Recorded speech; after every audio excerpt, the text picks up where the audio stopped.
지난 시간이었죠. 우리가 가룟 유다가 예수님을 배반하는 그 내용을 나누었습니다. 예수님은 가룟 유다를 자신의 어느 편에 두셨다고 하셨죠? 오른쪽, 왼쪽, 앞뒤 어디였죠? 왼쪽. 네. 기억력이 좋으십니다. 왼편이 가장 첫째 되는 자리였기 때문에 가룟 유다를 왼편에 놓으셨습니다.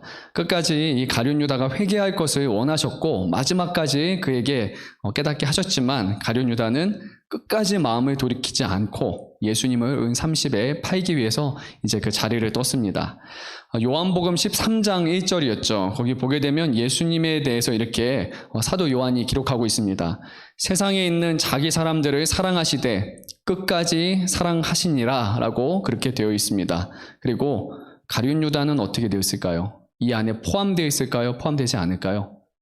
네, 가룟 유다가 그 자리를 떠남으로써 그가 하나님의 사랑, 예수님의 사랑을 밀어냄으로써 그가 이 사랑 가운데 있는 사람이 아니었다라는 것을 그렇게 오늘 보여주게 됩니다. 예수님은 계속해서 가룟 유다에게 다가가려고 하셨는데 다가가는 만큼 가룟 유다는 점차 예수님을 밀어내고 더 강하게 밀어내고 그리고 예수님을 끝내 배신하고 만 것입니다. 말씀을 시작하면서 지금 우리의 모습을 한번 돌아보면 좋을 것 같습니다. 혹시 우리가 예수님을 지금 밀어내고 있지는 않습니까? 예수님이 저와 여러분에게 다가오셔서 내가 너의 삶의 일부가 되겠다고 아니면 내가 너의 주인이 되기를 원한다라고 다가오시는데 예수님 그거는 너무 많은 것 같고 한 요 정도 한 2m 1m 딱 이 정도만 거리 두시고 이 정도만 주님이 내 삶 가운데 자리 잡으시기를 원합니다. 나의 주인 되는 것은 원하지 않습니다. 그렇게 말하면서 우리가 주님과의 영혼의 거리두기를 혹시 하고 있지는 않은지 한번 우리의 삶을 돌아봤으면 좋겠습니다. 주님이 내 삶 가운데 더 많이 개입하시고 더 많은 부분을 차지하기를 원한다라고 그렇게 우리가 기도했으면 좋겠습니다. 나는 온전하지 않기 때문에 내가 주인 된 삶이 아니라 예수님이 나의 주인 되시기를 원한다라고 그렇게 고백하며 살아가는 그런 저와 여러분 되시기를 간절히 소망합니다. 예수님의 사람은 우리가 주인 되는 사람이 아니라 예수님이 주인 되는 사람이라고 성경은 말씀합니다. 이제 가룟 유다가 떠났고 예수님은 드디어 이제 때가 되었다라고 그렇게 아시고 이렇게 말씀하셨습니다. 지금 인자가 영광을 받았고 하나님도 인자로 말미암아 영광을 받으셨도다. 나중이 아니라 지금 받으셨다. 그래서 완료해서 이미 영광을 받으셨다라고 주님은 말씀하셨습니다. 가룟 유다가 떠나는 순간 예수님은 영광을 받으셨다. 그리고 예수님의 영광을 통해 하나님도 영광을 받으셨다라고 이렇게 말씀하는 겁니다. 무슨 뜻일까요? 요한복음을 1장부터 계속 보신 우리 청년분들은 이해되시죠? 근데 눈을 감으시는 분들도 있고, 회피하시는 분들도 있는데, 예수님의 영광의 정점에 해당하는 부분이 어디였죠? 예수님이 십자가에 매달리신 것. 이것이 바로 요한복음에서 말하는 예수님의 영광의 정점입니다. 하늘로 올라가신 것이 아니라 십자가에 달리시기까지 하나님의 말씀에 순종하신 것, 그것이 바로 영광이라고 끊임없이 그렇게 요한복음에서 말하고 있습니다. 예수님의 높아지심이 아니라 예수님의 낮아지심, 가장 낮고 천하고 비참한 모습으로 이 땅에서 죽으신 그 순간이 바로 예수님의 영광이었다라는 그 역설을 이렇게 성경은 말씀하고 있습니다. 이것이 어떻게 영광이 될 수 있을까요? 도저히 머리로 이해하려고 해봐도 되지 않습니다. 십자가는 결코, 단언컨대 결코 영광이 될 수 없습니다. 십자가에서 죽는 행위는 결코 영광이 될 수 없습니다. 이것은 비참하게 매를 맞고 수치를 당하고 그리고 죄인이 되어서 죄인 중에서도 가장 악한 죄인이 되어서 옷도 다 헐벗은 채 죽을 날만은 기다리는 그 모습으로 매달려 있는 겁니다. 십자가를 한번 생각해 보면 너무나 잔인하지 않습니까? 그 매달려 있는 사람들이 가장 희망하는 것은 빨리 죽는 것입니다. 빨리 죽었으면 좋겠다. 많은 사람들이 다 쳐다보고 있는 가운데 그 인격이 무너지고 생명을 포기하고 싶은 그 마음이 들게 하는 것이 바로 십자가의 죽음이라면 어떻게 그것이 영광이 될 수 있겠습니까? 결코 이것은 십자가는 영광이 될 수 없습니다. 그런데 예수님께서는 이것이 영광이라고 말씀하셨는데 그 이유는 바로 31절 후반절 그리고 32절의 말씀입니다. 31절 후반절 이렇게 말씀합니다. 하나님도 인자로 말미암아 영광을 받으셨도다. 그러니까 예수님께 있어서 십자가가 영광이 된 것은 이 일을 통해서 하나님이 영광을 받으셨기 때문에 이것이 예수님께도 영광이 된 겁니다. 십자가에 엄청난 일이 있어서가 아니라 하나님이 이것을 원하셨고 예수님이 순종하심으로 이루셨고 그것이 하나님께 영광이 됐기 때문에 예수님도 그러면 이것이 영광입니다 라고 이렇게 말씀하신 겁니다. 32절 말씀입니다. 만일 하나님이 그로 말미암아 영광을 받으셨으면 하나님도 자기로 말미암아 그에게 영광을 주시리니 곧 주시리라. 하나님은 예수님 안에서 예수님의 죽으심을 통해 영광을 받으셨고 하나님은 스스로 예수님께 자신의 영광을 주신다라고 그렇게 말씀하고 있습니다.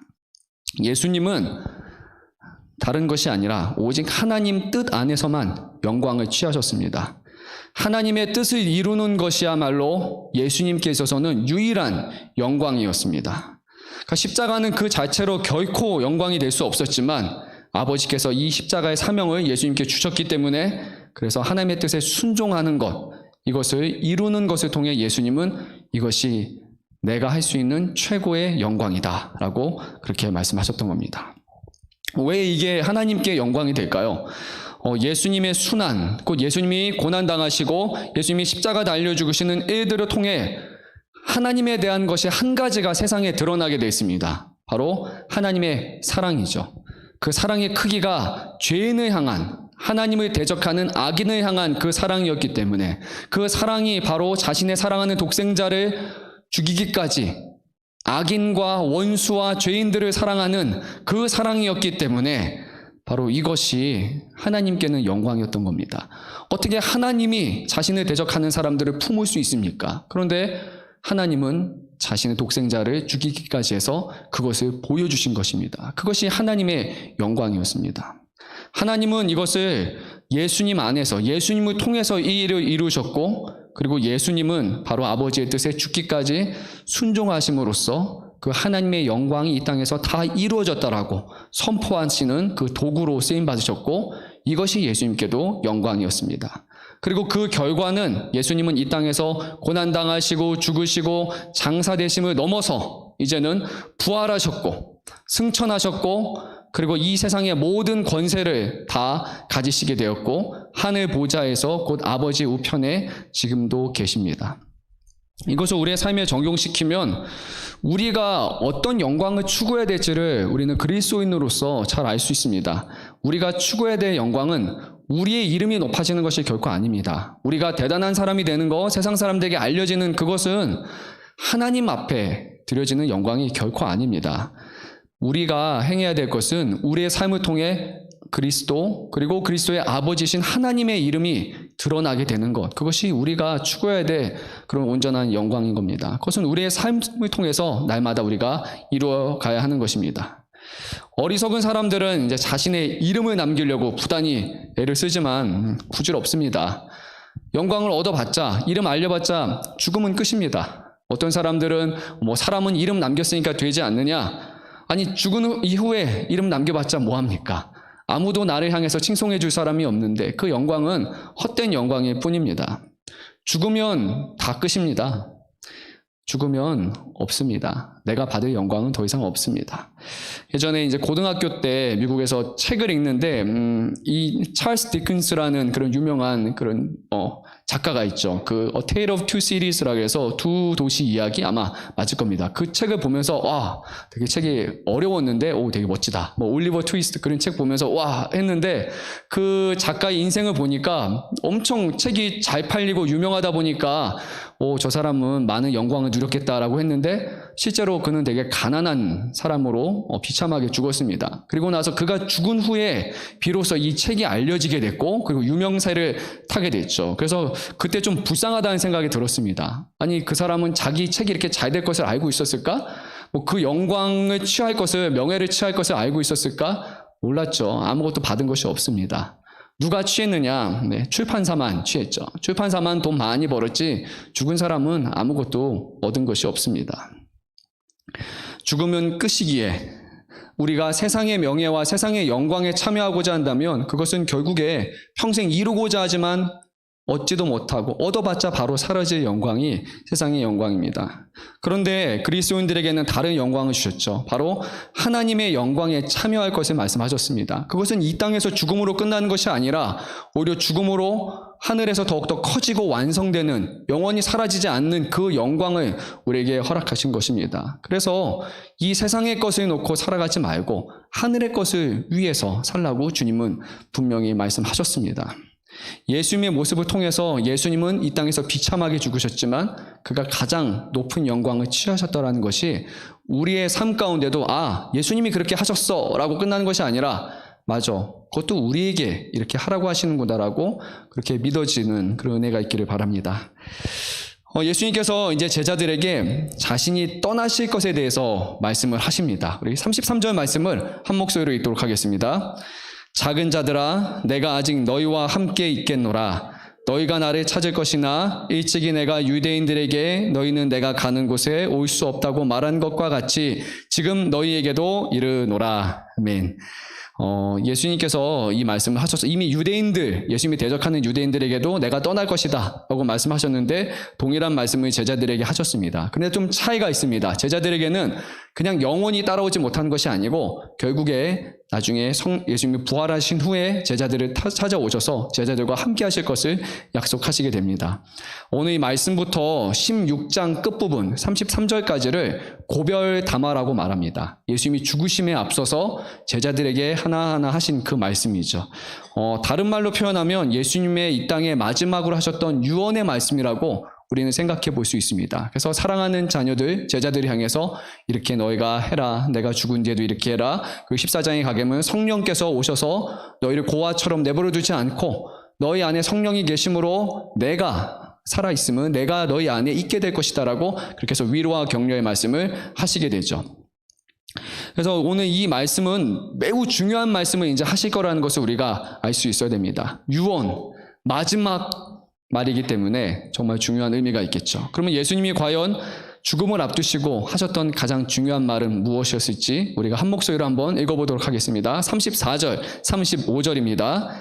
새 계명을 너희에게 주노니 서로 사랑하라. 내가 너희를 사랑한 것 같이 너희도 서로 사랑하라. 너희가 서로 사랑하면 이로써 모든 사람이 너희가 내 제자인 줄 아니라. 아멘. 예수님께서 하셨던 것은 너희가 서로 사랑하라. 그것이 예수님이 남기신 가장 귀한 그런 마지막 말씀이셨습니다. 예수님께서는 죽으심을 앞두시고 제자들이 서로를 사랑하라 라고 말씀하셨고 이것을 새 계명이라고 말씀하셨습니다. 어떻게 새 계명이라는 것 좀 동의가 되십니까? 새 계명 여기까지 했을 때 좀 동의가 안 되죠. 왜냐하면 이미 우리는 서로를 사랑할 것을 구약을 통해서 잘 알고 있지 않습니까? 그래서 어떤 서기관이 예수님께 와서도 물어봤죠. 예수님, 성경에서 가장 큰 계명이 무엇입니까? 라고 할 때 예수님이 말씀하셨죠. 하나님을 사랑한 것과 내 이웃을 사랑한 것이 하나님을 사랑한 것 이웃 대신 첫째고 가장 큰 것이라고 말씀하셨죠. 이미 구약의 십계명을 통해서 구약의 율법을 통해서 하나님 사랑과 이웃 사랑이라는 것을 너무나 다 잘 알고 있었습니다. 이것은 새 계명이라고 할 수 없는 헌계명이죠. 이미 너무나 익숙한 그런 계명입니다. 그런데 예수님은 오늘 말씀에 새 계명이라고 말씀하셨습니다. 그 이유가 무엇이냐면 한 가지를 예수님은 덧붙이십니다. 내가 너희를 사랑한 것 같이 너희도 서로 사랑하라. 그냥 서로 사랑하라, 막연하게 사랑하라, 사랑하고 싶은 대로 사랑하라가 아니라 내가 너희를 사랑한 것 같이 너희가 서로 사랑하라. 그래서 이것은 새 계명이 되는 겁니다. 어떻게 사랑해야 될지 그 기준점을 이제 예수님이 제시하셨기 때문에 이것은 새 계명이 되는 것입니다. 유대인들은 너무나 잘 알고 있었습니다. 이웃을 사랑해야 되는 것, 형제 자매들 사랑해야 되는 것 잘 알고 있었고 심지어 나그네 이방인들까지도 결국 품어야 될 것, 사랑해야 될 것을 율법을 통해서 배워서 잘 알고 있었습니다. 그런데 그들에게는 자신들만의 기준이 있었습니다. 자신들이 원하는 만큼 이 정도 사랑이면 되겠지, 이 정도로 품어주면 되겠지라는 그런 자신의 기준에 따라서 어떤 사람은 더 많이, 어떤 사람은 더 적게, 내가 좋아하고 좀 관심 있는 사람들에게는 사랑을 엄청 많이 부어주고 좀 관심 없는 사람에게는 조금만. 그러니까 내가 원하는 만큼 사랑하는 것이 바로 이 유대인들의 그런 기준이었습니다. 내 부모를 공경하라, 살인하지 말라, 간음하지 말라, 도적질하지 말라, 거짓 증거하지 말라, 내 이웃의 것을 탐내지 말라, 그리고 피해를 끼치지 않는 것, 그리고 내가 하고 싶은 대로 하는 것, 이것을 행하면서 나는 사랑이 많은 사람이다, 나는 사랑을 잘하고 있다라고 스스로 그렇게 생각했을 겁니다. 비슷한 내용이 어디서 나오냐면 마태복음 18장 21절 22절을 보게 되면 베드로, 그 당시에 유대인이었던 베드로가 가지고 있던 그런 기준점을 한 가지 우리가 볼 수 있습니다. 어느 날 예수님께 베드로가 물어봅니다. 예수님, 형제가 내게 범죄하면 몇 번이나 용서해 줘야 합니까? 라고 물어봅니다. 답 아시죠? 다들 몇 번인지, 그렇죠? 베드로가 몇 번이라고 말했죠? 7번, 그렇죠. 7번은 정답입니다. 베드로가 자신 있게 말합니다. 7번은 자신이 생각할 수 있는 최대치에다가 조금 더 보태서 한 것일 겁니다. 이 정도면 예수님께 칭찬받을 수 있지 않을까. 그래서 7번 정도 하면 되겠죠 라고 좀 부풀려서 말했을 것이죠. 그가 기대한 거, 그래 베드로야 대단하다, 3번도 아니고 4번도 아니고 7번이나 또 대단하다라고 기대했을 텐데, 그게 그 당시의 기준이었는데 예수님은 전혀 다른 기준을 말씀하셨죠. 몇 번이었습니까? 70번씩 7번이라도 하라. 네, 그러니까 490번만 하라라는 의미가 아니라 70번씩 7번이라도 몇 번이 된다 할지라도 해라. 그것이 예수님 말씀하신 새로운 기준점이었습니다. 기준점이 전혀 다르죠. 유대인들의 기준점과 예수님의 기준이 전혀 다릅니다. 이 사람들은 최저 그거였습니다. 그 사람들의 기준이었습니다. 요만큼만 하면 되겠지라는 그 커트라인을 놓고 넘어가면 우리는 잘하고 있어, 말씀 잘 지키고 있어 라고 말하면 예수님은 최대, 최다, 최고, 그것을 말씀하고 있는 겁니다. 예수님의 사랑도 최저점에 머무르는 사랑이 아니라 최고점에 머무르는 사랑이었습니다. 하나님이 자신이 만든 사람이 되는 것, 불가능한 거죠.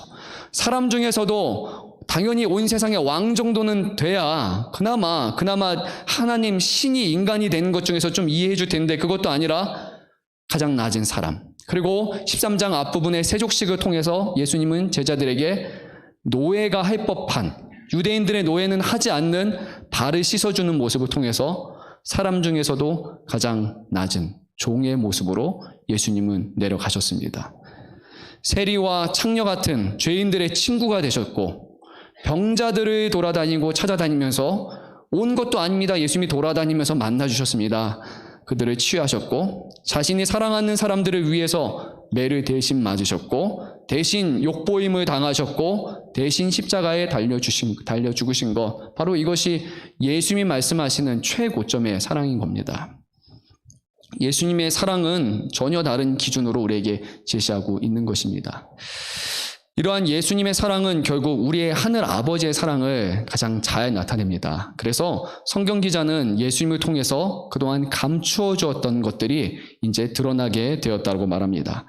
예수님을 통해서 우리는 비로소 하나님의 사랑이 얼마나 큰 사랑이었는지를 이제 눈으로 우리가 똑똑히 볼 수 있게 되었다는 것입니다. 예수님께서는 이렇게 기준점을 제시한 것으로 딱 끝나는 것이 아니라 한 발짝 더 나아가서 이것이 선택사항이 아니라는 것을 이제 말씀하십니다. 이렇게 말씀하십니다. 너희가 서로를 사랑하면 이로써 모든 사람이 너희가 내 제자인 줄 알리라. 그러니까 다른 말로 하면 어떻게 되죠? 너희가 서로 사랑하지 않으면 사람들이 보기에 너희는 내 제자가 맞다, 아니다? 아니라는 겁니다. 서로 예수님이 우리를 사랑한 것 같이 우리가 사랑하고 있지 않으면 너희는 제자가 아니야 라고 주님은 지금 강경하게 말씀하시는 겁니다. 그러니까 서로를 그렇게 사랑하는 것, 예수님이 사랑하신 것 같이 희생적으로 섬겨가며 사랑하는 그 모습이 우리가 예수님의 제자라는 그런 증거고 그런 표가 된다는 겁니다. 그런 사랑을 우리가 하지 않으면 그럼 우리는 예수님의 제자가 아니고 예수님과 상관없는 사람, 아마 가룟 유다가 되는 겁니다. 이 말씀은 정말 중요합니다. 예수님은 너희가 성경을 몇 독했느냐, 아니면 성경 필사 이번에 5장 썼냐, 20장 썼냐, 교회는 얼마나 오래 다녔느냐, 기도를 얼마나 오래 하고 있느냐, 예배는 얼마나 많이 드리고 있느냐, 헌금은 얼마나 많이 또 자주 드리느냐, 봉사를 얼마나 많이 하느냐, 신령한 은사, 그걸 얼마 많이 갖고 있느냐, 목사냐, 목사가 아니냐, 대형교회 목사냐, 아니면 미자립교회 목사냐, 아니면 강도사, 목사, 장로, 안수집사, 권사, 집사, 성도 이런 것이 아니라 다 필요 없다. 그게 아니라 서로가 예수님의 사랑을 실천하고 있으면 그러면 너희가 내 제자가 맞다라고 말씀하신 겁니다. 이게 예수님의 말씀입니다. 우리가 제시하는 기준이 아니라 이것이 예수님의 기준입니다. 우리가 생각하기엔 내가 이 정도 하면 잘하고 있지, 나는 충성된 종이고 제자 아니라는 겁니다. 예수님이 말씀하신 것은 내가 너희를 사랑한 것 같이 너희가 서로 사랑해야 된다. 그것만이 너희가 내 제자라는 그런 증거가 된다 하고 주님은 말씀하고 있습니다. 우리가 예수님이 우리를 사랑하신 것 같이 지금 저와 여러분이, 그리고 여러분과 여러분이 서로를 그렇게 사랑하고 있지 않으면 우리는 단언컨대 예수님의 제자가 아닙니다. 우리는 예수님이 끝까지 사랑하시는 그 11명의 제자가 아니라 그 자리를 떠났던 가룟 유다가 바로 우리가 되는 것입니다. 예수님의 사랑을 알려고도 하지 않고 그 사랑을 본받으려고도 하지 않고 그 사랑을 실천하려고도 하지 않았던 그 가룟 유다가 바로 저와 여러분이 될 수 있다라는 그런 무서운 말씀입니다. 이쯤에서 우리는 사랑장으로 잘 알려진 고린도전서 13장 말씀을 한번 우리가 살펴보도록 하겠습니다. 13장 설교를 하는 것이 아니고 우리가 13장 고린도전서 13장 1절부터 13절 말씀을 한번 우리가 읽어보도록 하겠습니다. 한 절씩 한 절씩 교독하시겠습니다. 네, 앞에 자막이 또 준비되어 있으니까요. 보시면서 한 절씩 한 절씩 교독하시겠습니다. 제가 먼저 읽겠습니다. 내가 사람의 방언과 천사의 말을 할지라도 사랑이 없으면 소리나는 구리와 울리는 꽹과리가 되고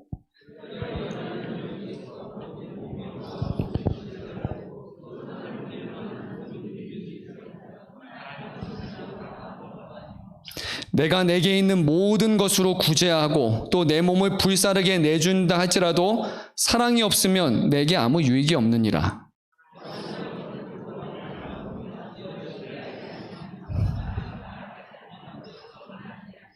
무례히 행하지 아니하며 자기의 유익을 구하지 아니하며 성내지 아니하며 악한 것들을 생각하지 아니하며 모든 것을 참으며 모든 것을 믿으며 모든 것을 바라며 모든 것을 견디느니라.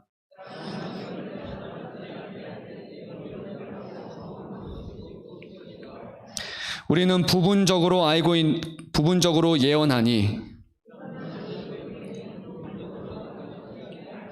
내가 어렸을 때에는 말하는 것이 어린아이와 같고 깨닫는 것이 어린아이와 같고 생각하는 것이 어린아이와 같다가 장성한 사람이 되어서는 어린아이의 일을 버렸노라.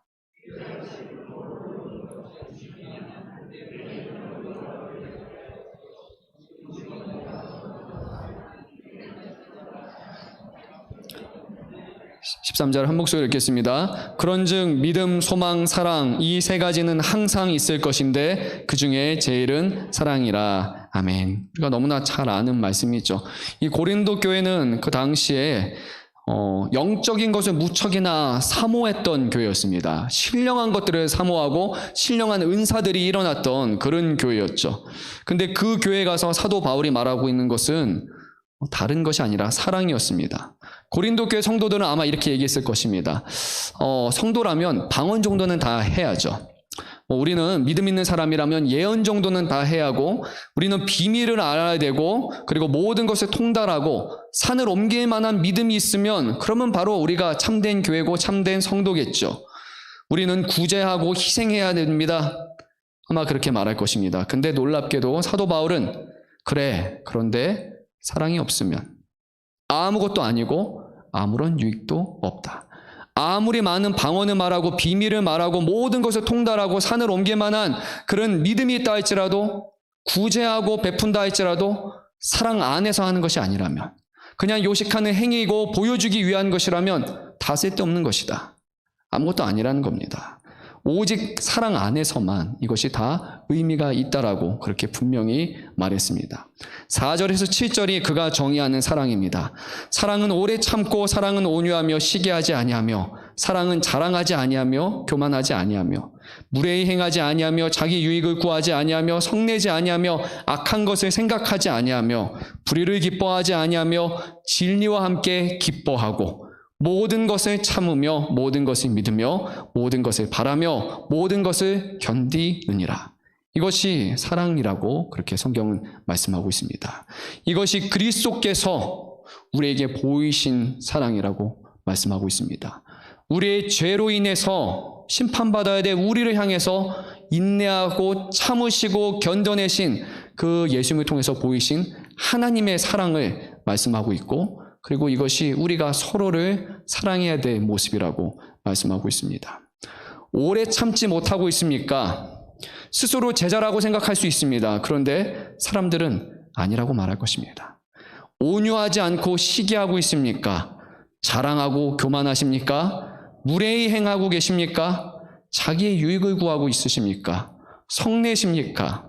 악한 것을 생각하십니까? 불의를 기뻐하십니까? 진리를 기뻐하지 않으십니까? 모든 것을 참지 않으십니까? 믿지 않으십니까? 바라지 않고 견디지 못하고 있습니까? 죄송합니다. 세상은 그런 사람들을 보고, 그런 저와 여러분을 보고서 예수님의 제자가 아니라고 분명히 그렇게 말할 것입니다. 세상 사람들은 우리의 모습을 통해서 참된 사랑을 기대하기 때문입니다.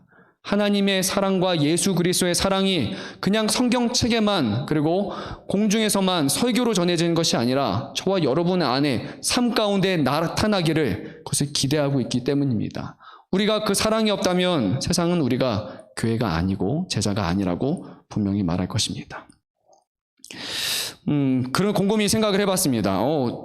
이슬람 하면은 좀 무섭지 않습니까? 그러니까 이슬람 사람들에게 가서는 함부로 말을 못합니다. 테러 당할까봐. 그런데 교회에 와서는 막말 되게 많이 합니다. 세상 사람들이 막 함부로 말합니다. 왜냐하면 그 사람들이 교회는 이 정도 받아줄 것이라는 그런 기대치가 있습니다. 교회는 사랑의 공동체이니까 한 번 말한다고 해서 우리가 테러를 저질러서 그렇게 죽일 거라고 생각을 안 합니다. 근데 이슬람에게는 그렇게 못합니다. 그 사람들은 사랑을 생각하지 않는 것을 세상이 잘 압니다. 교회 안에서도 비슷한 것 같습니다. 사랑 없는 사람, 한마디 하면 10마디로 화내는 사람한테는 그런 말 못합니다. 그런데 좀 사랑 있는 사람, 그렇게 말 못할 것 같은 사람에게는 때로는 함부로 우리가 말하기도 합니다. 혹시라도 여러분이 당하시는 분이라면 너무 억울해하지 마시고 이렇게 생각하십시오. 내가 사랑이 많아서구나.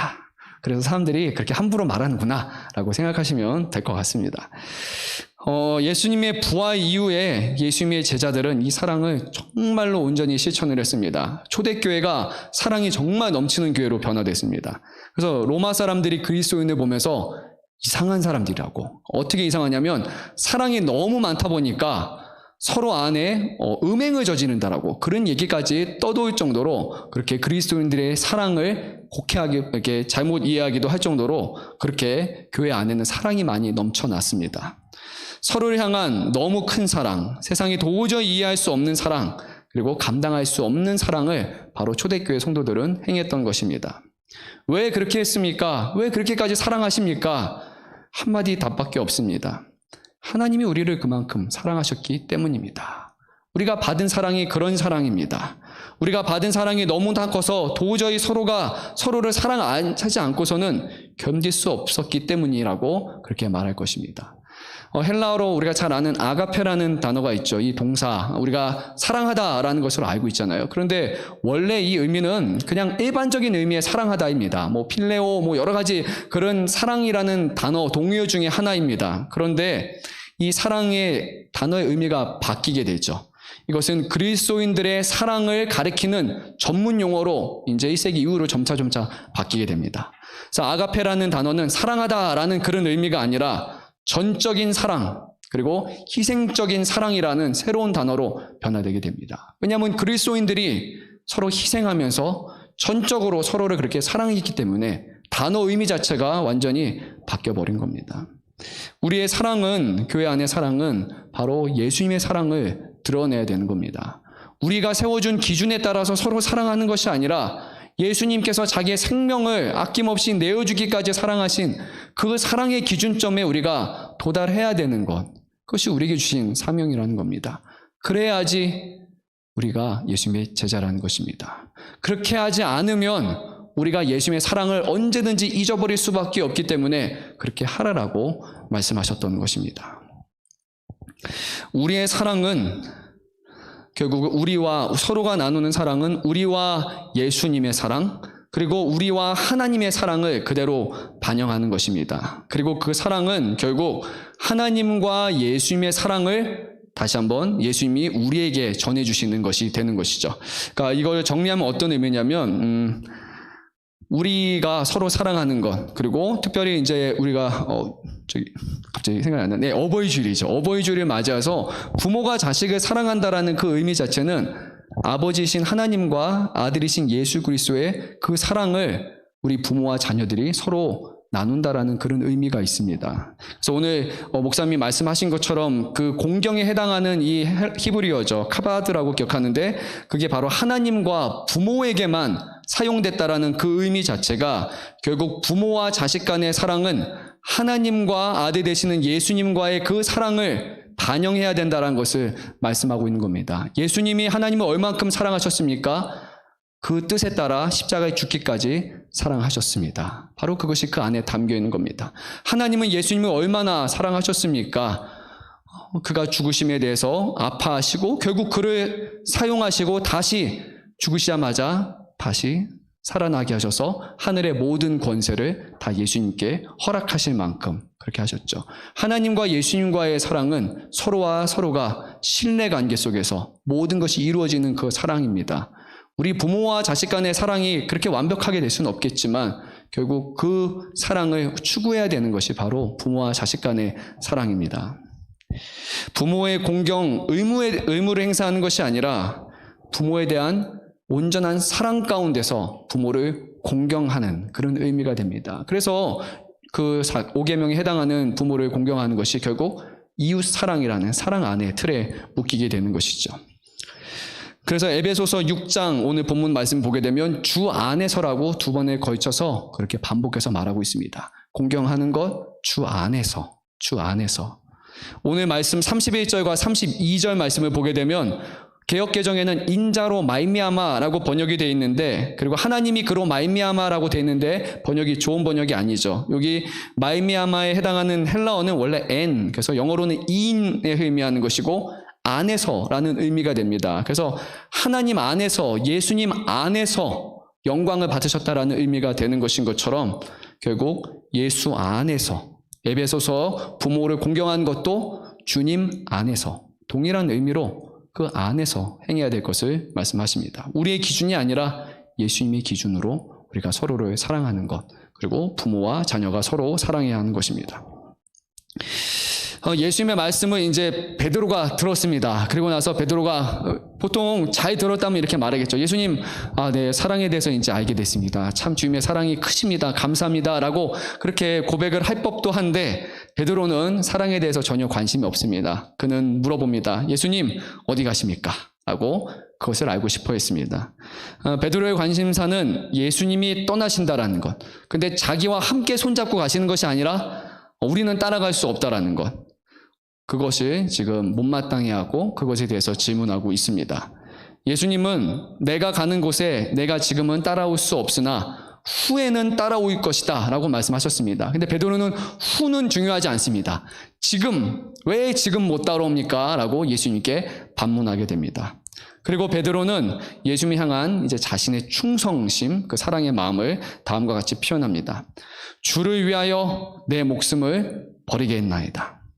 우리는 잘 알죠. 베드로가 성공했습니까? 실패했습니까?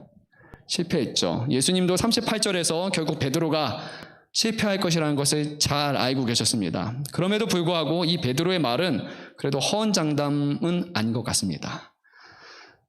마지막 밤이었고 예수님이 보여주신 그 세족식을 받고 그럼에도 불구하고 제자 중 한 사람이 자리를 뜨는 것을 봤고 그리고 예수님이 자기의 죽으심, 이제 떠날 것이라는 그런 분위기가 그 안에서 상당히 고조가 되었고 그리고 베드로의 마음속에는 이 사람 중에 누군가가 예수님을 배반한다 할지라도 나는 그 사람이 절대 되지 않을 거야 라는 그런 강한 다짐과 그런 마음이 생겨나게 되는 것이죠.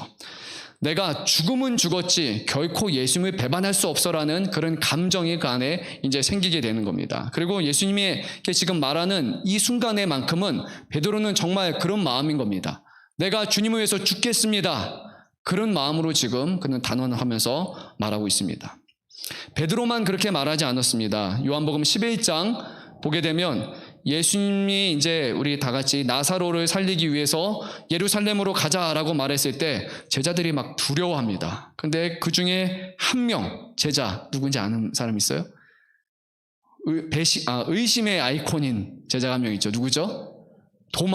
도마가 이렇게 말합니다. 여기서는 의심의 아이콘이 아니라 의리의 아이콘으로 바뀌어서 말합니다. 다른 제자들 향해서 우리도 주와 함께 죽으러 가자. 정말 죽으러 가겠다라는 그런 다짐으로서 그렇게 말하고 있는 겁니다. 제자들에게 왜 동요해? 왜 동요하지 마? 우리 죽으러 가자. 예수님 위해서 충분히 죽을 수 있어. 목숨 걸고 가자라고 그렇게 외칩니다. 그런데 그는 부활하신 주를 보고 의심합니다.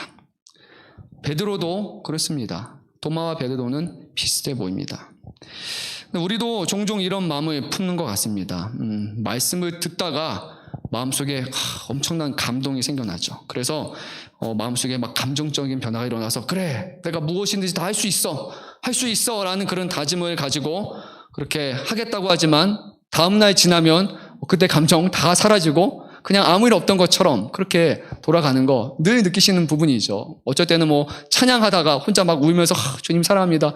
다음날 보면 똑같습니다. 그런 삶이 지속됩니다. 이거는 감정적인 반응이기 때문입니다. 그런 감정적인 반응은 말씀 들을 때, 찬양 받을 때, 기도할 때만이 아니라 영화 볼 때도 그런 반응이 오고요. 저 오늘 우리 영상 봤잖아요. 의근이 나오는데 저 이렇게 눈물이 고였습니다. 그런 영상 하나 봐도 우리 마음이 진짜 그렇게 변합니다. 노래 그리고 책 보다가 이런 감정적인 반응 생겨납니다. 감정이 나쁘다는 것이 아니라 감정적인 행동들은 누구나 다 할 수 있는 겁니다. 베드로는 지금 그런 감정으로서 내가 지금은 죽을 수 있습니다 라고 말했지만 상황이 바뀌니까 이제는 죽을 수 없는 환경이 된 겁니다. 그 전까지는 예수님이 얼마나 위대하신 분인 것을 알았으니까 예수님이 세상의 왕이라는 것을 알고 믿었으니까 예수님을 향해서 내가 죽는다면 명예로운 죽음이다 그렇게 생각했을 수도 있습니다. 그런데 베드로가 본 모습이 무엇이었죠? 예수님이 볼품없이 끌려가셨고 거기서 추궁당하시는 그 모습을 볼 때 이제 예수님이 부끄러운 겁니다.